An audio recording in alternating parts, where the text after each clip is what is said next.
Hello everyone, Daniel here from the Next Issue Podcast. On today's video, I'll be doing a review for Ghostbusters Frozen Empire. This is a new film from 2024, sequel to Ghostbusters Afterlife, rated PG-13 with a runtime of an hour and 55 minutes.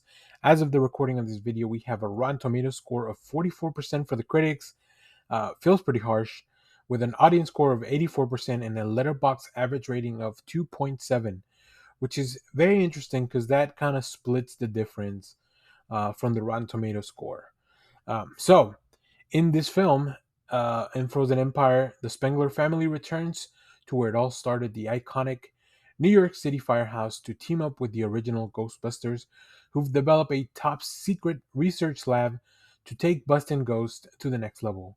But when the discovery of an ancient artifact unleashes an evil force, Ghostbusters, new and old, must join forces to protect their home and save the world from a second ice age. This is directed by Gil Kinnan, and it stars Paul Rudd as Gary, Carrie Coon as Callie Spengler, Finn Wolfhard as Trevor Spengler, McKenna Grace as Phoebe Spengler. We also have Kumail Nanjiani added to the cast. We also have Celeste O'Connor coming back as Lucky, Logan Kim coming back as Podcast. We introduce Emily Allen Lynn as Melody. We also have, of course, the original characters. Bill Murray comes back, Dan Aykroyd, Ernie Hudson, and Annie Potts as Janine. And of course, we have, I believe, William Atherton was also the mayor back in the old films. That's kind of what it felt like from context. If that's not correct, let me know. It's been a long time since I've seen those old films. We also have Patton Oswalt introduced as a character. I'm not really going to go into detail as to what he plays. And James Acaster plays Lars, who is one of the people working at the new research facility for the Ghostbusters. So this movie, Bustin', still feels pretty good because, man, this was a lot of fun. I will say it's not a perfect movie. It may not even be like a good movie, like when you put all the pieces together, but I had a really good time. I was very entertained. I laughed a lot. There's a lot of laughs in this film for me, and of course the nostalgia is there, right? Like seeing the old Ghostbusters, the old traps, callbacks to the old stuff, even callbacks to like the last film, because I really enjoyed Afterlife. Although for the life of me, I cannot tell you exactly what it is about. I just know that I really like that, that feeling of like, oh yeah, I really remember really enjoying this, and especially that third act in the first film. um but let's talk about Frozen Empire. I'm gonna start with some of my issues with the film. um the villain is just very one-dimensional. It almost feels like there was very little thought behind the villain.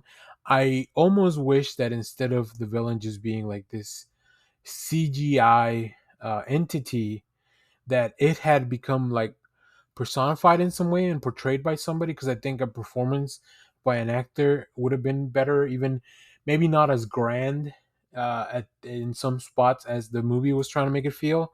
But like one of the main things, like the villains have always been people that are either possessed or like they're evil, right? Like the in the first film, I believe uh, the neighbor gets possessed. I forget the whole name of everybody, but I think it was Gossamer, and that kind of came back in the last film. In the second film, we have, of course, the Vigo, that painting. That actor was, pretty menacing as a villain. And then, of course, in Afterlife, once again, we get the same. We get some of the humans possessed. Even in the reboot from 2016, there was a ghost possession that led to actor performances being the villain. And I think I prefer that from this just like CGI entity with no personality, no voice, that's really not a part of the film. That really, it almost feels like it's from a completely different film. The pacing of this movie is really good until it's not, and you'll definitely feel that like it it I don't want to say that this movie should have been longer, but I think an extra 10 minutes at least would have been very helpful, because the once the movie's about to end, like it gets going really quickly. Like it feels like they're just trying to wrap things up very quickly. Also, I love Carrie Coon. I think she's fantastic, and I just love I wish she did. I wish she was in more stuff. And even in this one, her role feels a little bit more diminished. There are some really nice story beats, especially with her kids, and even in the relationship with Paul Rudd. Finn Wolfhard, same. Like I think he's great, and I feel like his role here maybe gets a little bit pushed off to the side to focus on Phoebe's story. Gary, Paul Rudd, he's always kind of at the forefront, which is great because I love Paul Rudd. I think he's hilarious, and I think he brings a lot of heart into the film as this outsider trying to join their family, kind of right. So really nice moments. Some highlights: Kumail Nanjiani was a way bigger part of the film than I originally expected him to be, and it's fantastic. He's also hilarious. I really like that.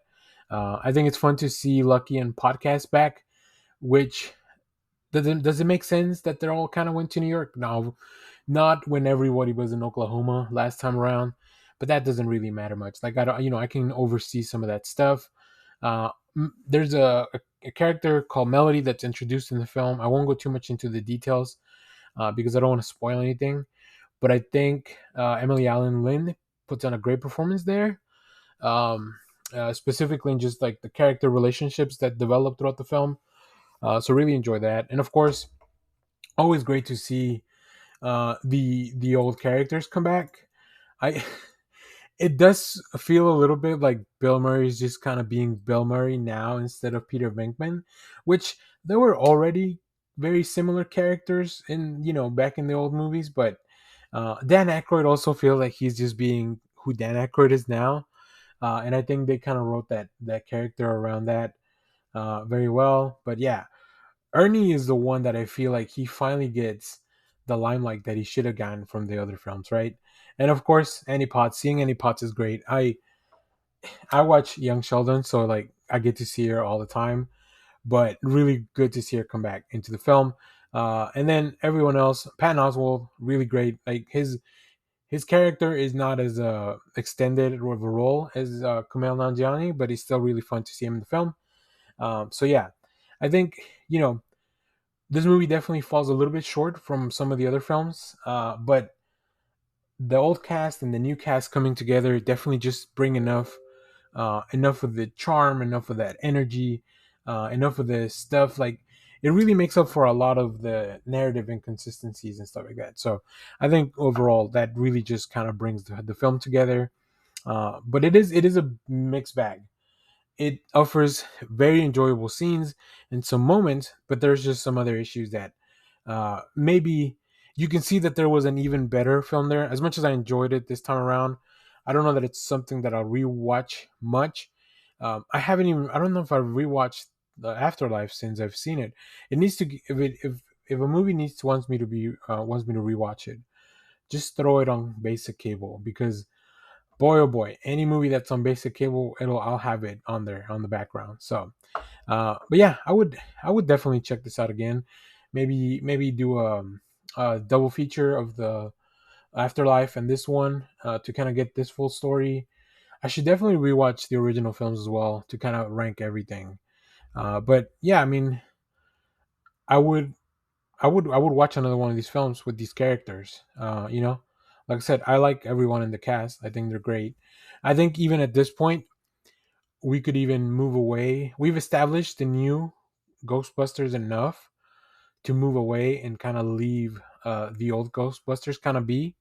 They've gotten 4 films out of it. Like I think that's definitely plenty. And there is a point where like as a Ghostbuster, you would have to retire. It'd be dangerous for you to be going out there chasing ghosts.